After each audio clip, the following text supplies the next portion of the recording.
البنت الحنطيه.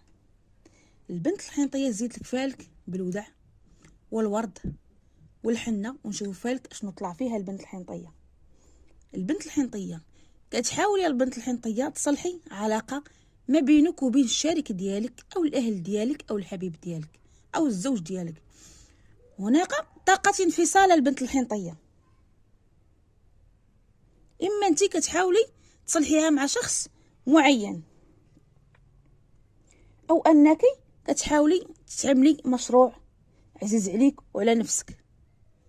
البنت الحنطيه مازال ان شاء الله هناك تغيير في حياتك، وغيدخل شخص في حياتك هو اللي غيغيرها لك للاحسن. حاولي تاخدي نصيحه من الناس الكبار واللي قراب ليك كيحاولوا ينصحوك. البنت الحنطيه حاولي ان شاء الله تاخدي بنصيحتهم، لان نصيحتهم راه مزيانه وفيها خير.